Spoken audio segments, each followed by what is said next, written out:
जी भैया, क्लियर है।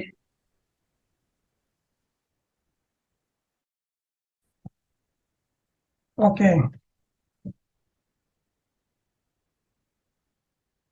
आज ऑलरेडी लेट हो गया।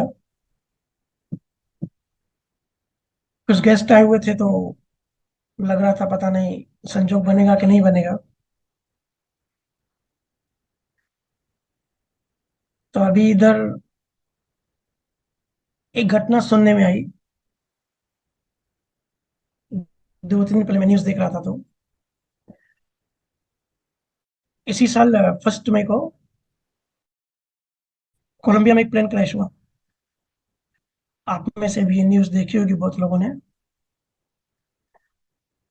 अमेजन के जंगल में उस प्लेन में एक फैमिली थी, हस्बैंड वाइफ और 4 बच्चे, और एक पायलट उसमें एक्स्ट्रा था। तो वो जंगल में क्रैश हो गया। जो पायलट था और जो हेड ऑफ द फैमिली था वो तो उसी टाइम एक्सपायर हो गया, मर गया। उसकी जो वाइफ थी वो घायल थी, लेकिन 2 दिन तक वो जिंदा रही। और 4 बच्चे थे। बड़ी लड़की 13 साल की, फिर 9 साल का लड़का, फिर 5 साल का लड़का, और एक 9 महीने का लड़का था। वो अभी दूध पीता बच्चा, जिसको कहते हैं ना, दूध पे डिपेंड था। तो चारों बच्चे बच गए। उसकी माँ घायल हो गई, लेकिन 2 दिन तक जिंदा रही। और अमेजन का जंगल जिनको पता है, उसको लंग्स ऑफ अर्थ कहते हैं। इतना घना जंगल है। इतने बड़े जंगल में प्लेन को ढूंढना जंगल में सुई को ढूंढने के बराबर था। तो आर्मी आई, ढूंढने लगे, लेकिन उनको टाइम लग गया। तो ये जो 4 बच्चे थे, इनको 1 2 दिन तो लग गया उस ट्रॉमा से बाहर आते हुए। फिर उनकी माँ ने भी उनको समझाया कि भाई जंगल में जो मिले फ्रूट वगैरह खा लेना, जब तक आपको कोई लेने आए। फिर उनकी माँ भी एक्सपायर हो गई। फिर ये 4 बच्चे चलने लगे। 13 साल की लड़की और 9 साल का, 5 साल का और 1 साल का। तो एक हफ्ते बाद आर्मी आई, देखा कि प्लेन पड़ा हुआ है लेकिन 4 बच्चे गायब हैं। और आसपास देखा तो उनको लगा कि बच्चे लग रहा है कि जिंदा हो गए। तो वो बच्चों को ढूंढने लगे। सब तरह के उधर सब तरह के खतरे थे। इतना खतरा था, इतना खतरा था। और क्या खाना है, क्या नहीं खाना है, क्या पानी पीना है। सोचो 40 दिन तक वो जिंदा रहे। तो अभी भी दुनिया पूरी सरप्राइज है कि 1 साल का बच्चा भी कैसे सरवाइव कर गया। तो अभी हमने दूसरी घटना देखी कि एक गुजरात में 40 साल का डॉक्टर है, जो खुद कार्डियोलॉजिस्ट था, हार्ट स्पेशलिस्ट था, 41 सर्जरीज करी थी। वो खुद भी अटैक आया और वो मर गया। तो अगर ध्यान से देखेंगे ना कि अगर आंखें और कान खुले रखेंगे तो जिंदगी बहुत कुछ सिखाती है। देखने के लिए न्यूज है, घटना है, लेकिन इससे बहुत कुछ सीखा जा सकता है। जैसे हम हमेशा बात करते हैं कि जीवन मरण हमारे हाथ में नहीं है। जिसको जाना है वो जाना ही है, देखो कैसे भी। जिसको बचना है, इम्पॉसिबल कंडीशंस थी जंगल में, चारों बच्चे बच गए। तो इन घटनाओं से हमको सीखने मिलता है। हमको नहीं पता कि हम कब मरेंगे। हम अगले पल में भी मर सकते हैं, या 50 साल बाद भी मर सकते हैं। असली बात ये नहीं है। असली बात ये है कि जब तक हम जिंदा हैं, जब तक हम शरीर में हैं, उस समय हम इस मौके का फायदा उठा पाते हैं कि नहीं उठा पाते हैं, कि थोड़ा उठाते हैं। पूरा खेल उसका है। हम सबको शरीर मिला है, ये गॉड गिफ्ट है। इसकी वैल्यू करो। शरीर और चेतना का इस्तेमाल करो। शरीर तो जानवरों को भी मिलता है, लेकिन जानवरों को फिर चेतना नहीं मिलती, अवेयरनेस नहीं मिलती। गुरु महाराज ने कहा है, भांदा आयो मोसर मतिहारो, जियो संग हंस अगमगर पोचे, वे सतगुरु सिरधारो। गुरु महाराज कहते हैं कि भांदा आयो मोसर मतिहारो। मोसर मतलब मौका, कि भाई ये मौका आया है, जब आपको मानव तन मिला है, ह्यूमन फॉर्म मिला है। ज्यो संग हंस अगम घर पहुंचे, वे सतगुरु सिद्धारो। जिसके हंस, जिसके साथ, जिसके सानिध्य में, जिसके संग हम अगम घर पहुंचते हैं। अगम घर का मतलब, अब नाम कुछ भी कह लो, सत्य कह लो, आत्मा कह लो, स्वरूप कह लो, एब्सोल्यूट अद्वैत, विशिष्ट अद्वैत, या मोक्ष कह लो, परम मोक्ष कह लो। बस वो ऐसी अवस्था जो अचिंतनीय है, जिसके बारे में बात नहीं कर सकते, जिसके बारे में सोच भी नहीं सकते। आनंद लोक कहो, अमर लोक कहो, जहां जीवन मरण सब खत्म हो जाता है। तो गुरु महाराज कहे दो बातें कह रहे हैं, कि एक तो मौका आया है जिसमें हम मानव शरीर में हैं, और दूसरा सतगुरु श्रद्धारो, मतलब श्रद्धारो का मतलब सतगुरु को धारण करो। देखो यहाँ गुरु महाराज कह रहे हैं कि सतगुरु धारण करो तो अगम देश जाओगे। बिल्कुल सिंपल स्टेटमेंट है, दो लाइन में कहा है। ये नहीं कहा है कि अगर अगम घर जाना है, या परमात्मा पाना है, या मोक्ष पाना है, तो ये कर्म कांड करो, पूजा पाठ करो, यज्ञ हवन करो, ग्रंथों को माथा टेको, आरतियां करो। ऐसा कुछ भी नहीं कहा है। सिर्फ सतगुरु धारण करो, और फिर वो सतगुरु जो कहे, फिर बस वही करना है। उसके अलावा कुछ भी नहीं करना है, क्योंकि अंतिम लक्ष्य सत्य है, अंतिम लक्ष्य मोक्ष है। और सतगुरु का मतलब ही वही होता है, सत्य।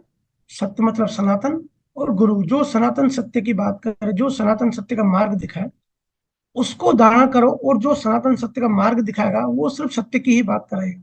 तो वो जो भी करे वो आप करो, क्योंकि वो जो रोड है, वो जो ट्रैक्स है, वो सत्य की तरफ ही जाएंगे। ऐसे तो बहुत सारे रास्ते, बहुत सारे मार्ग हैं, बहुत सारी चीजें करने के लिए, लेकिन वही करो जो सतगुरु का है।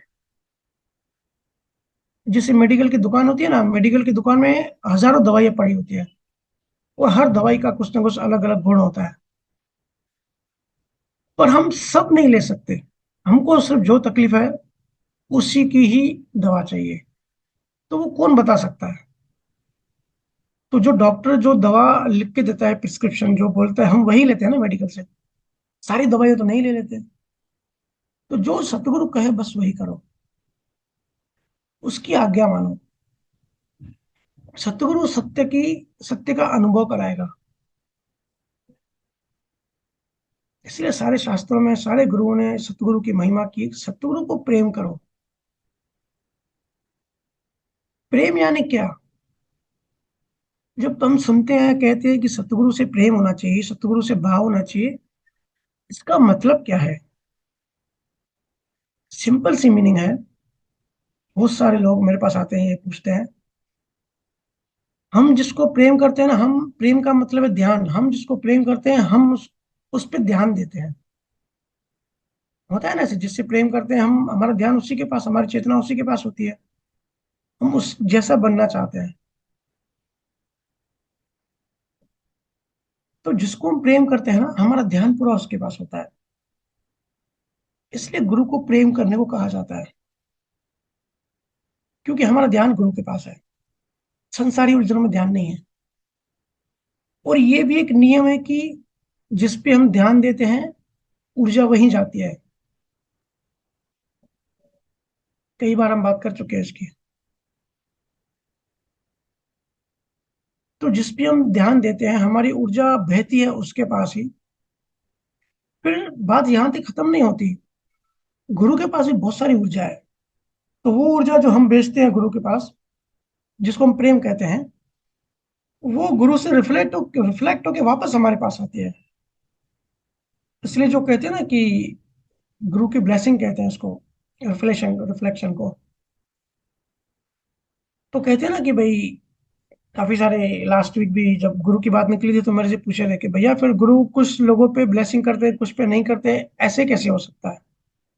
तो ऐसा नहीं होता, गुरु की ब्लेसिंग सबके लिए इक्वल। ब्लेसिंग मतलब गुरु की करुणा सबके लिए इक्वल, एक ही होती है, भेदभाव नहीं होता। लेकिन फर्क कहाँ पड़ता है? जितना ज्यादा भाव, जितना ज्यादा प्रेम हम सेंड करते हैं, भेजते हैं गुरु के पास, क्योंकि वो ऊर्जा की साइंस है। जब ऊर्जा जाती है तो वो ये रिफ्लेक्ट होके वापस हमारे पास आती है।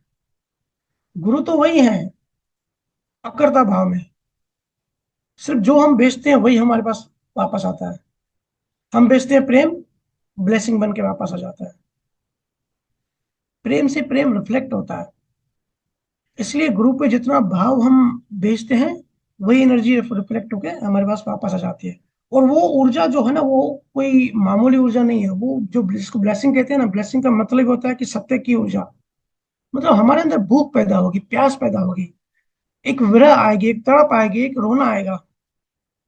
बार बार हम बेहोश हो जाएंगे संसार में, और बार बार वो ऊर्जा हमको याद कराएगी, धक्के मारेगी कि भाई कहाँ उलझ रहा है, सत्य के मार्ग पे वापस आ जाओ। तो सतगुरु के सानिध्य में रहो, मतलब सतगुरु की ऑरा में रहो। जैसे कोई धूप में खड़ा है और उसको बड़ा सा पेड़ दिखाई दिया, और पेड़ की छांव में जाके इंसान बैठ गया, तो कैसे ठंडक मिलती है। वैसे गुरु की ऑरा, गुरु की ब्लेसिंग, वो एक छांव है। जितना हम संसार में, संसार की आग को झेलते हैं, तड़पते हैं, फिर जब गुरु की ओट में या गुरु की जब ओरा में जाते हैं, तब ठंडक मिलती है। तो गुरु पेड़ जैसा है। और गुरु महाराज आगे कहते हैं हमको समझाने के लिए,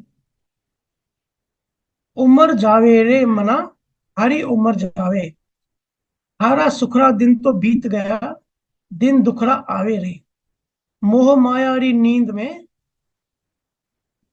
तू सुतो जावे रे, हारो रतन पदारथ मान खो, आलस में जावे रे। गुरु महाराज कह रहे हैं, गुरु महाराज एक्चुअली हम सबको ये वार्निंग दे रहे हैं, अलर्ट कर रहे हैं, नींद से उठा रहे हैं। उम्र जावे रे मना, थारी उम्र जावे, कि हे मन, तेरी उम्र निकलती जा रही है।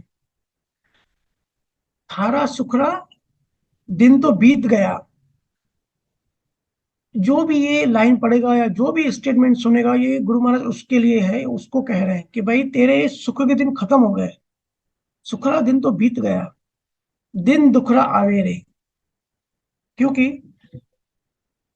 जब भी ये लाइन कोई सुनेगा या पढ़ेगा, मतलब वो ह्यूमन फॉर्म में है, वो इंसान है, तो वो जब तक वो सो रहा है, जब तक अध्यात्म की राह नहीं पकड़ी है, तो वो बेहोशी का वो आनंद होगा ही। लेकिन जब होश जगने लगता है, एक पीड़ा पैदा हो जाती है, एक प्यास पैदा हो जाती है,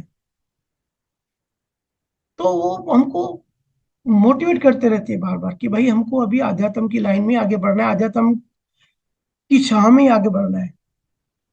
संसार छूटता जाता है, आध्यात्म बढ़ता जाता है। तो गुरु महाराज अलर्ट कर रहे हैं, वार्निंग दे रहे हैं कि सुखरा दिन तो बीत गया, दिन दुखरा आवे रे। कि अभी भाई अगर तू अभी भी नहीं चेता, अभी भी नींद से नहीं उठा, तो दुख के दिन आने वाले हैं। शरीर छूटने वाला है, शरीर छूट गया तो फिर पता नहीं कितने चक्कर मारने पड़ेंगे, पता नहीं कहाँ जन्म होगा, पता नहीं कैसे जन्म होगा, किस टाइप के संचित कर्म पड़े हुए हैं। वो जब रूपक में आएंगे, जब प्रारब्ध बनेंगे, तो हमारा क्या हाल होगा। गुरु महाराज कह रहे हैं, मोह माया री नींद में तू सुतो जावे रे। कि अरे भाई, मोह और माया की नींद में तू पड़ा है, हारो रतन पदार्थ मान को।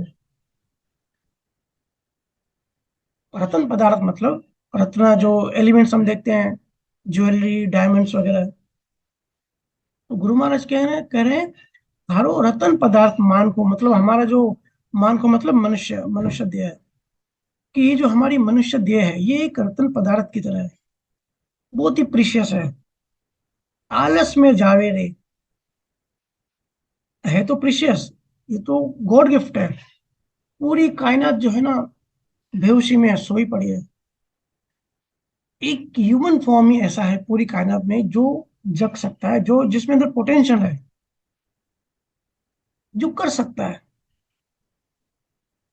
बट वो आलस में जावे रही। आलस में हम खत्म कर रहे हैं।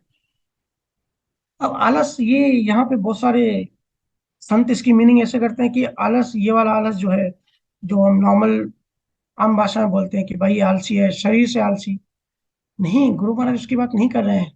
आलस तो बहुत, शरीर की आलस तो बहुत छोटी बात है आध्यात्म के सामने। ये जो जब भी सतगुरु या गुरु कोई बात करते हैं ना, बड़ी ब्रॉड होती है।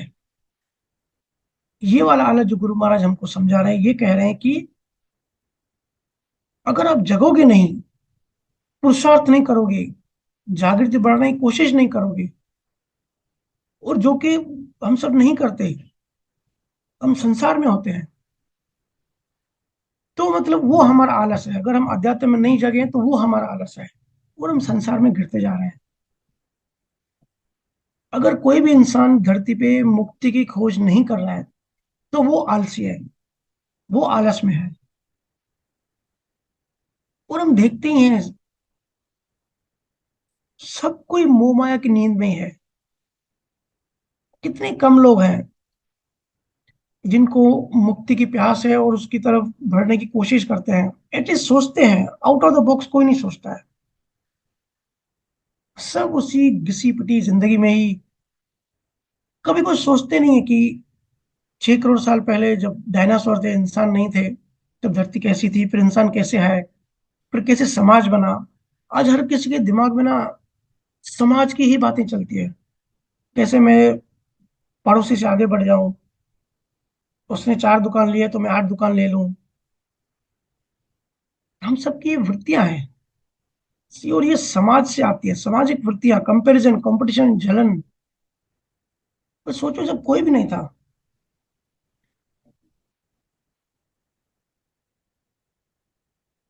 हम सब के अंदर कहीं ना कहीं जंगली जानवर बैठे हुए हैं, क्योंकि हम पिछले जन्मों में ये सब क्रॉस करते हुए आए हैं। तो अंदर वृत्तियां पड़ी है। अभी पिछले दिनों पुणे में था मैं, हॉस्पिटल में। मम्मी मेरी आईसीयू में थी, तो वहां बैठा हुआ था। देखो कैसी कैसी वृत्तियां चलती है लोगों की। पास वाले बेड पे एक 80 साल का आदमी था, वो भी आईसीयू में था।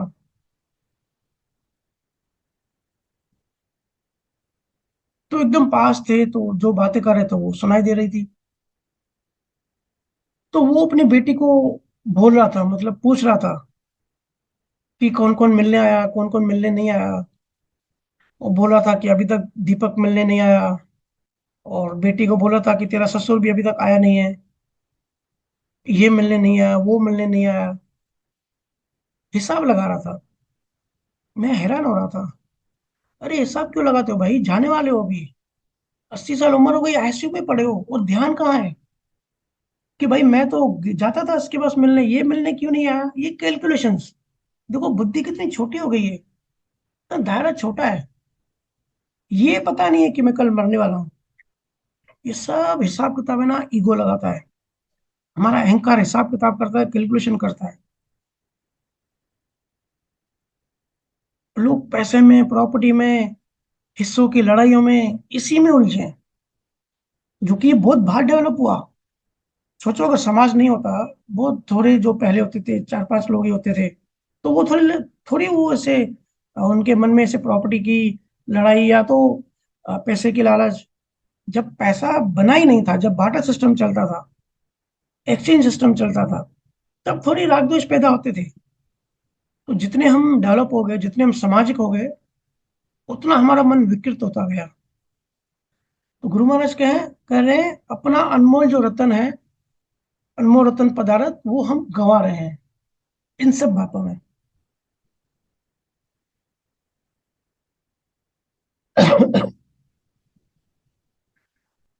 सबके ऊपर कितना भी बोझ हो, कितनी भी चिंता हो, कितने भी दुख हो, कितने भी गरीब हो, याद रखना आप मनुष्य हो। अनमोल गिफ्ट है आपके पास, और बड़ा मौका है।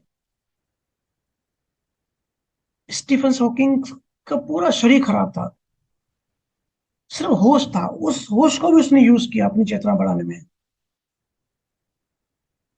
देखने को वो फिजिक्स था, देखने में तो वो भौतिक विज्ञानी था, कि फिजिक्स की वो बहुत आगे की बातें बताया गया, लेकिन इतनी विरह आ गई उसमें।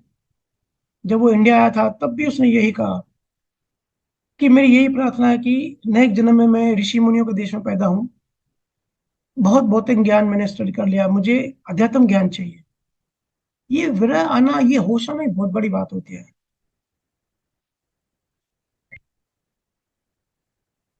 और आगे गुरु महाराज कहते हैं, इंद्र आद ब्रह्मदिक भसन और नर्तन है बाई, राम भक्त और सात समागम, इसो लाभ इन माई। गुरु महाराज कहें कि इंद्र आदि ये सब जो है ना, ब्रह्मादिक, ये सब भी अपने टाइम का वेट करते हैं कि कब मनुष्य तन, कब ह्यूमन फॉर्म में जाएंगे, कब ऐसा मौका मिले जब अपनी जागृति, अपनी चेतना इतनी ऊंची कर ले कि अपने सोर्स में चले जाए, जहां से आए वापस वापस ऊपर चले जाए। ये ऐसा है कि समुन्द्र से एक लहर निकली और लाखों करोड़ों साल बीत गए, वो लहर इंतजार करे कि वापस ऐसा मौका है कि वापस वो अपने समुन्द्र, जो कि गहराई, जो गहरा पानी है, वहां वापस चली जाए। राम भक्त और साधे समागम, इसो लाभ इन माई। मतलब ह्यूमन फॉर्म मिले तो राम भक्ति करो, उस साध समागम मतलब संतों का संगम करो, जैसे अभी हमारी चर्चा चल रही है। ये क्या है? ये समागम है, साध समागम। जहां भी सत्य की बात हो, समझो वो साध समागम, सत्संग, संगति, इसो लाभ इन माई। ये इसमें लाभ है ह्यूमन फॉर्म में, कि मिलके ऐसा वातावरण बना सकते हैं, एक दूसरे का हाथ थामे सत्य की बात कर सकते हैं, सत्य की बात समझ सकते हैं। अब गुरु महाराज ने कहा है राम भक्ति, तो राम उस सत्य का नाम है। वैसे देखो, सत्य का या आत्मा का कोई नाम नहीं हो सकता, है ना? पर लोग नामों पे भी झगड़ते हैं। कोई कहता है सचखंड, कोई कहता है शुद्धात्मा, कोई कहता है वो मेरा राम, कोई कहता है अद्वैत। तो उस पे भी लोग लोग फाइट करते हैं, लेकिन एक ही चीज के अलग अलग नाम है, क्योंकि उसका कोई नाम, एक फिक्स नाम नहीं हो सकता। अब कबीर उनको राम कहते हैं। प्रेम में जो भी आपके मन में, आप उसको बोल सकते हो, जो असल चीज है। क्योंकि उसको बताने के लिए, हालांकि सत्य को भाषा में नहीं बताया जा सकता, लेकिन कम्युनिकेट करने के लिए भाषा का माध्यम यूज करना पड़ता है। उस आत्मा को बताने के लिए भाषा का यूज करना पड़ता है, एक माध्यम है। लेकिन ऐसी चीजें हम सबको वहां जाना है। असली बात नाम नहीं है, असली बात सत्य को, सत्य का अनुभव पाना है। नाम आप कुछ भी दे दो, नाम मतलब इम्पोर्टेंट नहीं है। आप उसको राम कह लो या कृष्णा कह लो या कुछ भी कह लो, उस असली चीज का, उस सत्य नाम का, उस सत्य का हमको अनुभव पाना है इसी मनुष्य जन्म में। ये गुरु महाराज हमको वार्निंग दे रहे हैं।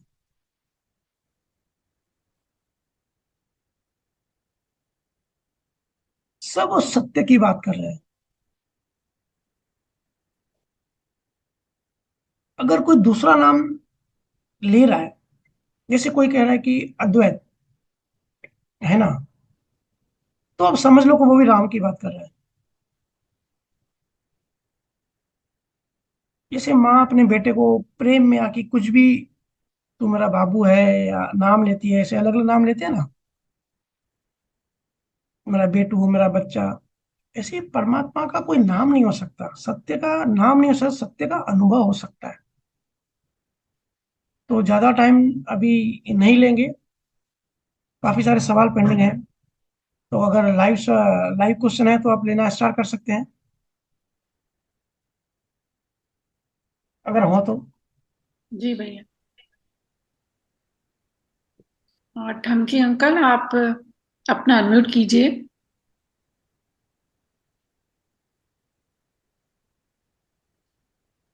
हेलो। जय सच्चिदानंद, राम राम। जय सच्चिदानंद, राम राम। कैसे हैं अभी आप भैया? मस्त, एकदम मस्त। आप कैसे हैं? अब मेरा मेरा तो बराबर हूँ। आपका मम्मी का तबीयत कैसा है अभी? बिल्कुल मस्त है, बिल्कुल ठीक है, आनंद में है। अच्छा अच्छा। अभी मैं 9वां स्थान पूरा कर रहा हूँ, 10वां स्थान में आ रहा हूँ। बढ़िया, बहुत बढ़िया। आगे बढ़ते रहिए। अच्छा। तो आप आशीर्वाद दो तो ये हो जाएगा, वरना नहीं आशीर्वाद होगा। मेरे हाथ में नहीं है। आप जो रोज ध्यान करते हो ना, उसी से ही आशीर्वाद मिल रहा है। हाँ, वो तो बात बराबर है, लेकिन गुरु का भी थोड़ा मोटिवेशन हो तो अच्छा रहता ना। जी जी जी जी, गुरु महाराज का आशीर्वाद है आपको। हाँ, ऐसे वैसे ही बोल रहा हूँ मैं। जी जी। मेरा प्रश्न ये था, डिस्चार्ज कर्म प्रतिष्ठित आत्मा और चार्ज प्रतिष्ठित आत्मा का रोल क्या है अपना स्पिरिचुअल साइंस में? तो अज्ञा शक्ति, प्रज्ञा शक्ति, एक कोजल बॉडी, और उसके बाद नेचर में जाता है, क्लाउड में जाता है, और उसका पूरा रोल बताइए ना जरा। हम्म। हालांकि जो आपने शब्द यूज किए, डिस्चार्ज प्रतिष्ठित आत्मा, चार्ज प्रतिष्ठित आत्मा, ये दादा भगवान पंथ में ये शब्द यूज होते हैं। जहां तक मैंने देखा है, जैसे मैंने कहा कि शब्दों में मत उलझना, नहीं उलझना है, कॉन्सेप्ट को समझना है। इसी को संतों ने कहा है प्रारब्ध कर्मा, जिसको आप डिस्चार्ज प्रतिष्ठित आत्मा कहते हैं ना, इसी को कहते हैं प्रारब्ध। तो हम पहले काफी इसकी चर्चा कर चुके हैं, थोड़ी देर अभी शॉर्ट में करते हैं। देखिए, 5 इंद्रियों से, जो हमारी इंद्रियां हैं, हम ह्यूमन बींग हैं, 5 इंद्रियों से जो भी दिखाई देता है, जो भी सुनाई देता है, या नाक से हम जो भी स्मेल करते हैं, ये सब प्रारब्ध कर्म है। ये सब लिखा हुआ है, ये सब आप डिस्चार्ज कह रहे हैं इनको। हाड़ मास का जो हमारा शरीर है, उससे जो भी एक्टिविटी होती है। हालांकि कायनात हमारा सिर्फ शरीर तक सीमित नहीं है, इसके बाहर बहुत सारी बातें हैं। ये तो हमारी बुद्धि बहुत छोटी हो गई, हम अपने आप को शरीर समझते हैं, और हम समझते हैं कि ये जो 5 इंद्रियों से जो दुनिया दिखाई देती है, बस इतनी ही दुनिया है, इसके अलावा कुछ है ही नहीं। इसलिए हमको हमारा जीवन और हमारा शरीर, या जो जो भी हम ज्ञान लेते हैं इन 10 इंद्रियों से, इसी में हम घूमते रहते हैं। बट ये बहुत छोटा है। डिस्चार्ज की बात मैं इसके लिए कम करता हूँ क्योंकि हमको ऐसा लगता है कि हमारा जो ये जीवन है ये बहुत बड़ा है, और हम 80-90 साल तक जिएंगे, उसके बाद पता नहीं कहाँ जाएंगे, और मौत हमको बहुत बड़ी बात लगती है। लेकिन अगर ज्ञानी की नजर से देखोगे, या जिसको भी अनुभव है, उनको पता है कि मौत बहुत छोटी चीज है, मौत सिर्फ ट्रांसफर है।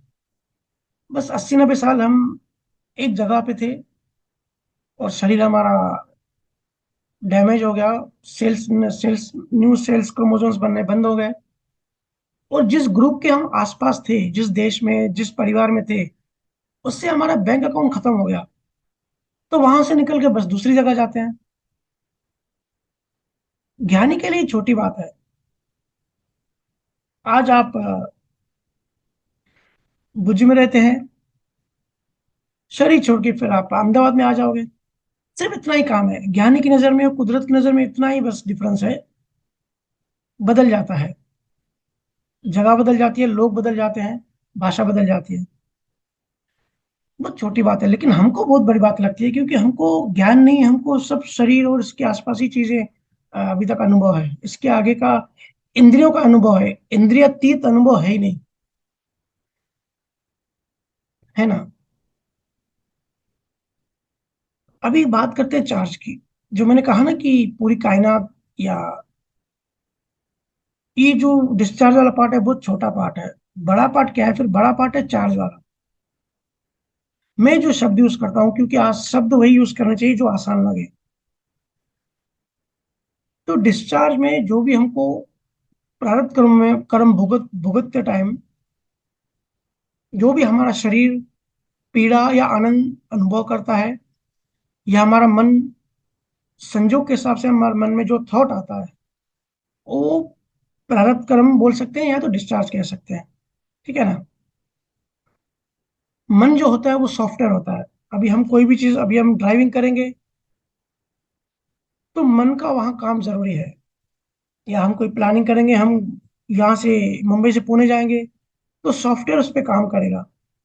तो ये जो थॉट्स आएंगी ना कि हम ट्रेन से जाएंगे या बाय रोड जाएंगे, तो ये कहते हैं कि ये प्रारब्ध कर्म है, ये डिस्चार्ज है। संजोग के आधार से जो भी थॉट आता है, या संजोगों के आधार से जो भी इमोशन भी आता है, वो भी डिस्चार्ज है।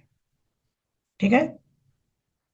रास्ते से हम जा रहे हैं रोड से और किसी ने बदतमीजी कर ली और हमको बुरा फील हुआ, तो वो संजोग के आधार से इमोशन आया, तो वो तो लेन देन थी, वो तो डिस्चार्ज था, वो तो पूरा हुआ। लेकिन साथ में हम अंदर चार्ज भी करते हैं। ये बहुत बड़ी बात है, आध्यात्म में ये बात समझनी है। इसी को कृष्णा गीता में आसक्ति कहते हैं, नागार्जुन इसी को मोह कहते हैं, और कबीर साहब इसी को तन्मयकार कहते हैं। ये बात बड़े ध्यान से समझें। डिस्चार्ज में चार्ज होता है और चार्ज में डिस्चार्ज होता है। जो ये डिस्चार्ज वाली जिंदगी हम देखते हैं ना कि भाई जो भी होता है लिखा हुआ है, तो फिर कर्म बनते कैसे हैं? ये तो कर्मों की निर्जरा हो रही है, कर्मों की पूर्ति हो रही है, लेकिन कर्म बीज बनते कहाँ हैं? तो जो भी संजोग आते हैं ना, देखो, जैसे मैंने गुरु महाराज की बात बताई कि कितनी महिमा की है शरीर की। अभी तो सिर्फ दो तीन साखियां ली, आगे जब समय मिलेगा तो और साखियां लेंगे। लेकिन सारे संतों ने शरीर की महिमा की है, और वो इसके लिए की है क्योंकि आत्मा भी अपने आप को एक्सप्रेस, शरीर आत्मा को भी अगर एक्सप्रेस करना है तो शरीर चाहिए। तो सिर्फ डिस्चार्ज है बोल के छोड़ नहीं सकते, क्योंकि अगर सिर्फ डिस्चार्ज है, सिर्फ प्रारब्ध कर्म है, तो वो तो जानवरों का भी डिस्चार्ज है। तो हम इंसानों में क्या अलग बात हो गई? हम इंसानों में ये अलग बात हो गई, जैसे गूगल में अगर कुछ डालते हैं ना, समझो गूगल में कुछ डाला, तो इमीडिएटली हमारे सामने वो रिजल्ट आ जाता है जो हमने डाला, और वो एक सेकंड के भी हजारों हिस्से में आ जाता है। लेकिन जो बात हमको पता नहीं है वो ये कि उसके बाद भी गूगल की सर्च इंजन अंदर चलती रहती है, वो उससे रिलेटेड और भी वेबसाइट ढूंढता रहता है। लेकिन हमारे आंखों के सामने वही आता है जो सबसे पहले उसने टाइप करके रखा है, वो तो इमीडिएटली आएगा। लेकिन ये नहीं, ऐसा नहीं है कि गूगल की इंजन बंद हो गई, सर्च इंजन अंदर काम चलता ही रहता है। ऐसे ही हमारे जीवन में जो भी संजोग आते हैं ना, जैसे मैंने बताया कि हम कहीं रोड से जा रहे हैं और किसी ने हमसे अननेसेसरी, बेगुनाह हमसे खराब बर्ताव किया, जैसे कभी पुलिस वाले मिल जाते हैं, कभी कोई दारू पी के जा रहा है, उसने मिसबिहेव किया, तो उस टाइम भी हमारा जो ये बाहर का तो चलो डिस्चार्ज था, लेन देन थी, लेकिन गूगल की तरह हमारे अंदर, हमारे सूक्ष्म शरीर में, जिसको मैं जीवात्मा कहता हूँ, बाहर का जो मन है उसको मैं मन कहता हूँ, जिसमें थॉट्स आते हैं, जिसमें इमोशन आते हैं। अंदर का जो चार्ज वाला पार्ट है ना, जिससे कर्म बनता है, जिसमें भाव आता है, जिसमें इमोशन आता है, जो पूरा अस्तित्व है, जो पूरा अहंकार है, उसके अंदर गूगल की तरह अंदर ऑपरेशन चलता ही रहता है। तो हमारे साथ किसी ने मिसबिहेव किया तो हमारे, हम सबको अनुभव भी है कि हमारे गहराई गहराई से चोट लग जाती है, अंदर कुछ ना कुछ होता रहता है। तो उस टाइम, क्योंकि हम तन्मयकार हैं, हम आसक्त हैं, तो हमारे अंदर वो कर्म बन जाता है। ये है चार्ज की बात। जैसे किसी को फ्रैक्चर हुआ, तो फ्रैक्चर हुआ तो उसका हाथ पैर टूटना लिखा हुआ था, है ना। फ्रैक्चर तो एक बार होता है, उसको कहेंगे डिस्चार्ज। लेकिन फ्रैक्चर के बाद जो हमारे अंदर जो वृत्ति चलती रहती है ना, जो दुख चलता रहता है, जो पेन होगा हमको हाथ में, वो हमारा कर्मों में लिखा हुआ था और वो हम भोगते हैं। लेकिन उसके पीछे जो हमको दुख होता है ना, जो दुख फील करते हैं, जो आंतरिक मन पीड़ा फील करता है, एक 10 दिन 15 दिन 1 महीना जो वो स्ट्रगल करता रहता है कि मेरे साथ ही क्यों हुआ ऐसे। अभी अगर कोई जॉब करता है तो मैं जॉब नहीं जा पाऊंगा, मैं बिजनेस नहीं कर, मैं ऑफिस नहीं जा पाऊंगा, मैं गाड़ी नहीं चला पाऊंगा, हम हमको तो घूमने जाना था, अभी फ्रैक्चर हो गया, मैं नहीं जा पाऊंगा। ये जो वृत्तियां हमारे अंदर चलती रहती ना, ये कर्मों के हिसाब से नहीं है। ये हम अज्ञान की वजह से नया बनाते हैं। ये हमारे फ्रीडम में है। इसी को आप चार्ज कह लो या जीवात्मा भाव कह लो, नाम कुछ भी दे दो। लेकिन ये जो वृत्तियां चलती है ना कि इसकी वजह से मैं नहीं कर पाया, इसकी वजह से ये हुआ, ये जो हमारे डीप अंदर आंतरिक मन में, हमारे जीवात्मा वाले डिपार्टमेंट में अज्ञानवश, क्योंकि हमको ज्ञान नहीं है, हम एक्सेप्ट करने की हमको हैबिट नहीं है कि चलो जो भी हुआ यार उसमें खुश रहो। ये चीज अभी तक हम सीखे नहीं है। तो अंदर ही अंदर हमारे मन में ब्लेम और क्लेम चलता रहता है। हम शिकायत करते रहते हैं, अंदर में जलते रहते हैं, अपने आप को जलाते रहते हैं कि मेरे साथ ऐसे क्यों हुआ, इस गलत टाइम पे क्यों हुआ। तो वहां चार्ज वाला पार्ट सूक्ष्म में अंदर काम करता है उसी टाइम। इसलिए मैं कहता हूँ चार्ज और डिस्चार्ज आप सेम ही समझो, क्योंकि अभी कलयुग है, कलयुग में हर कोई तन्मयकार है, हर कोई आसक्त है। बड़ा रेयर कोई अनुभवी ज्ञानी हो जाता है तो वो सेपरेट रह पाता है, लेकिन मोस्टली तन्मयकार है ही। तो बाहर जो भी आप करोगे, जो भी फील करोगे, वो अंदर नया भी बन रहा है। ये चेन है, ये एक साइकिल है। उसी उसी साइकिल में हम बार बार बन जाते हैं।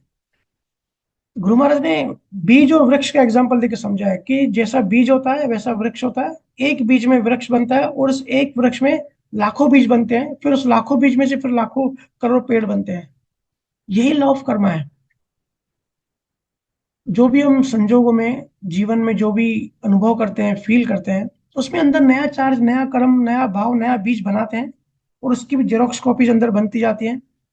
अगर हमने ध्यान से डिलीट नहीं किया और शरीर छोड़ दिया, फिर वो पेड़ बनेगा, फिर उस कर्मों से फिर नए बीज बनेंगे। तो ये साइकिल में सारे इंसान फंसते जा रहे हैं। इसलिए संतों ने कहा है कि स्वीकार करो, जीवन में जो भी है, जीवन जैसा भी है, आपका ही बनाया है, किसी और ने डिजाइन नहीं किए, आप ही ने किया है। आपने दूसरे को दुख दिया था पिछले जन्म में। अब लोग कहते हैं भैया पिछला जन्म किसने देखा है या अगला जन्म किसने देखा है। अरे भाई आपने नहीं देखा है, क्योंकि आपके लिए ये जन्म के अलावा कुछ आपको अंदर अनुभव है ही नहीं। लेकिन जिन ज्ञानियों को अनुभव है उनको पता है, तो ये तो छोटा जीवन है। और टाइम डेल्यूजन, 80 साल की जिंदगी हम बड़ी समझते हैं ना जिनको, लेकिन टाइम ट्रेवल या टाइम डिल्यूजन कैसे काम करता है उनको पता है। तो वो तो 80 सेकंड की बात है। टाइम डिल्यूजन का अगर एग्जाम्पल बताऊं, कभी कभी ऐसा होता है ना, हम पढ़ाई करते हैं या बुक पढ़ते हैं, तो एक झपकी लग जाती है, नींद आ जाती है। तो हम जब आँख खोलते हैं तो हमको तो ऐसा लगता है कि सिर्फ 5 मिनट हुआ, लेकिन यहाँ देखते हैं तो 1 घंटा हो जाता है। होता है ना, इसको कहते हैं टाइम डिल्यूजन। कि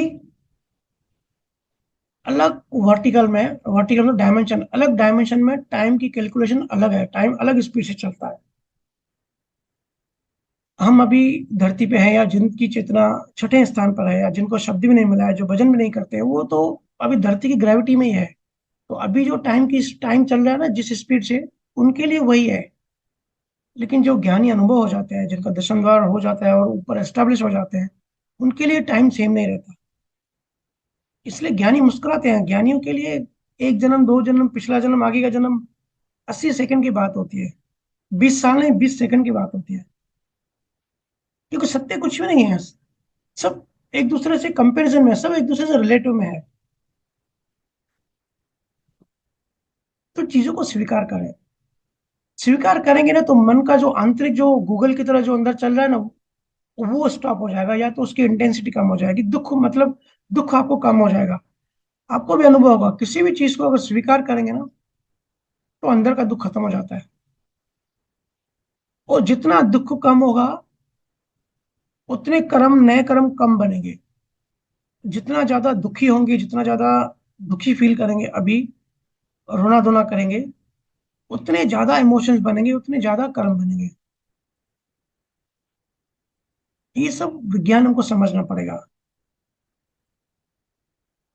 क्योंकि हमारा फोकस दुखों पे होता है और हम इमोशनल हो जाते हैं, इमेजिनेशन करने लगते हैं, तो ज्यादा कर्म बनते हैं। क्योंकि हमारा ध्यान, मैंने कहा ना, हमारा ध्यान बहुत इंपॉर्टेंट है। हमारी ध्यान ही हमारी चेतना है, अटेंशन। अगर दुख पे अटेंशन दोगे, जिस चीज को अटेंशन देते हैं वो चीज बढ़ जाती है, क्योंकि एनर्जी मिल रही है। चेतना मतलब एनर्जी।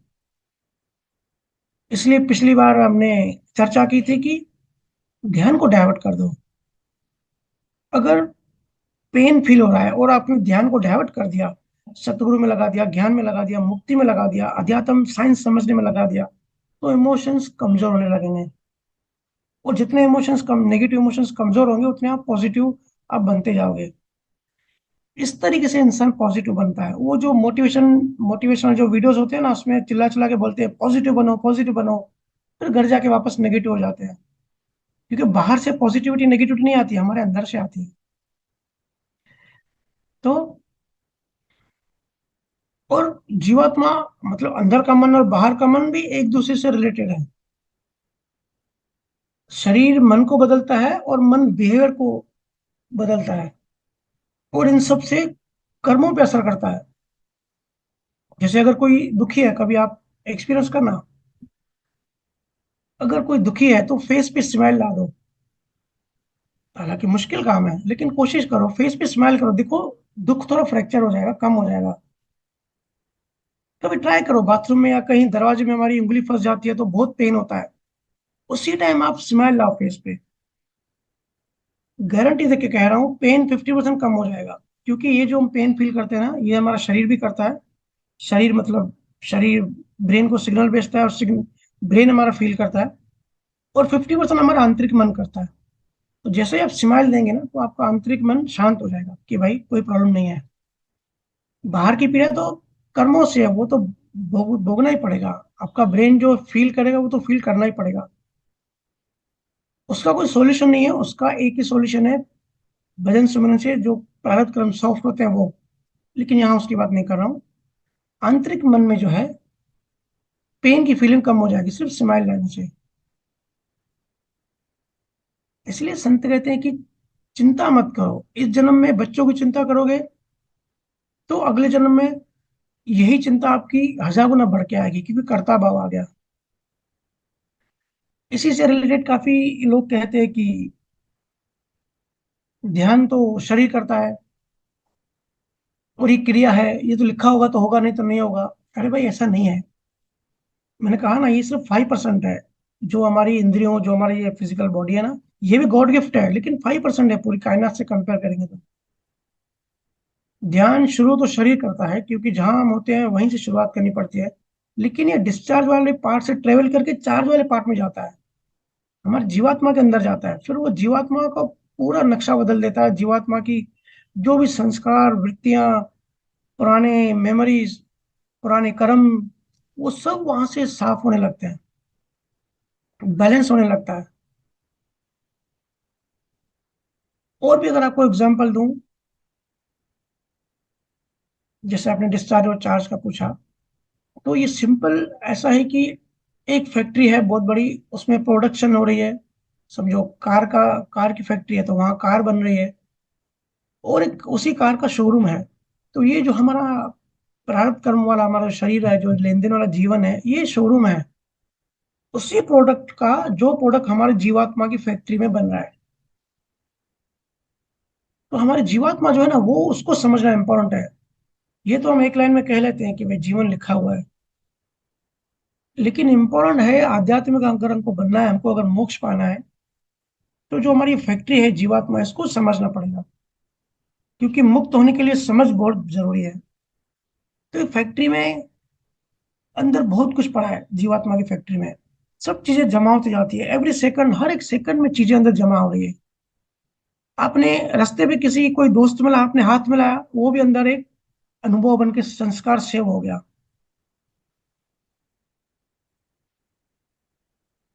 तो इसकी बड़ी साइंस है। जीवात्मा मतलब उसको अहंकार ही समझ लो। उसमें वृत्तियां, मेमोरी, संस्कार, सब माल है, रॉ मटेरियल।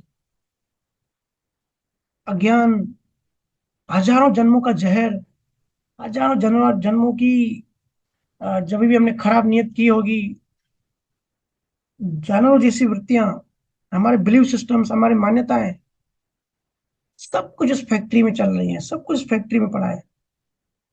और उस फैक्ट्री से फिर न्यू प्रोडक्शन जब बनता है, सारी तो फैक्ट्री तो बड़ी होती है और सारी गाड़ियां तो शोरूम में आएंगी नहीं, सिर्फ एक दो गाड़ी ही शोरूम में आती है, तो शोरूम छोटा होता है, पीछे फैक्ट्री बड़ी होती है। ऐसे ही हमारे डिस्चार्ज का जो ये जीवन है, ये बहुत छोटा है। जो भी होता है वो हमारे फैक्ट्री से ही आता है और छोटा होके आता है।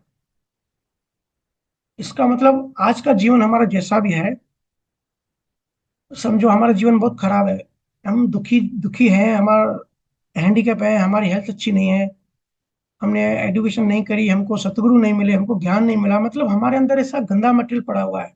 और अगर अगर इस जन्म में भी चेंज नहीं किया ना, या कोशिश नहीं करी, या ऐसा भाव नहीं किया, तो उस फैक्ट्री से वही जीवन बनेगा, फिर दूसरा जन्म भी ऐसे ही बनेगा, तीसरा भी ऐसे ही बनेगा, जब तक चेंज नहीं करोगे। क्योंकि सब कुछ उस फैक्ट्री से आता है। सब यही बात करते हैं कि डिस्चार्ज है, लेकिन ये क्यों नहीं सोचते कि वो डिस्चार्ज आता कहाँ से है। क्योंकि हम कई जन्मों में हम जानवर भी थे, तो वो भी मेमोरीज, वो भी संस्कार अंदर सेव है। पाश्विक वृत्तियां जन्म से ही होती है, देखते हो ना, बहुत सारे लोगों में जन्म से ही वृत्तियां होती है, और फिर उनकी वजह से उनमें भाव बनते हैं। जैसे एक वृत्ति है जमा करने की, संग्रह करने की। हम सब इंसान सोचते हैं कि भाई हम जमा करें, पैसा आए तो जमा करें, घर बड़ा बनाए। ये कहाँ से आई? ये जानवर से आई। हालांकि जानवरों की तो लिमिट्स होती हैं, लेकिन जानवर भी देखते हो, चिड़िया घोंसला बनाती है, एक एक वो ग्रॉस का वो लेके जमा करती है। कुत्ता होता है या शेर होता है, अपनी एरिया में ही वो किंग होता है, दूसरों को अपनी एरिया में नहीं आने देता। इसको कहते हैं वृत्तियां। अब चलो, इंसानों को तो सिखा दिया कि भाई ये तेरा बिजनेस, ये तेरा घर, ये मेरा घर। जानवरों को कौन सिखाता है ये सब? वृत्तियां। ये वृत्तियां जानवरों के अंदर भी होती है, और जब हम जानवर से इंसान बनते हैं तो वही हमारे अंदर कैरी फॉरवर्ड होता है, कंटिन्यू होता है। इसलिए मैं कहता हूँ डिस्चार्ज ज्ञान वाले ना आधा ज्ञान देते हैं, और आधा ज्ञान बड़ा नुकसान करता है। आधा सच पूरे झूठ से बड़ा खतरनाक होता है। उनको चार्ज के बारे में कुछ पता नहीं है। और मेमोरी की साइंस, हमारी याददाश्त, मेमोरी बहुत बड़ा पार्ट अदा करता है। साइंटिस्ट कहते हैं we are nothing but memory, ego is memory remembrance. हम जो भी है ना, मेमोरी में है, बस मेमोरी है। We attach to memories, my home, my car, my property, सब याद है, सब यादें हैं। मेरी गर्लफ्रेंड, मेरा बॉयफ्रेंड। सोचो अगर यादें मिटाने का कोई सिस्टम हो जाए कि भाई बटन दबाया और मेमोरी से निकल गया, तो सब कितने आनंद में आ जाएंगे।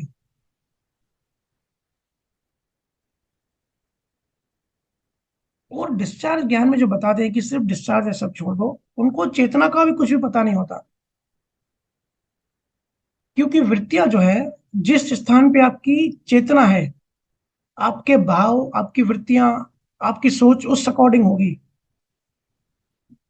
जैसे मैंने कहा, कोई छठवें स्थान पर है, मूलाधार जिसको कहते हैं,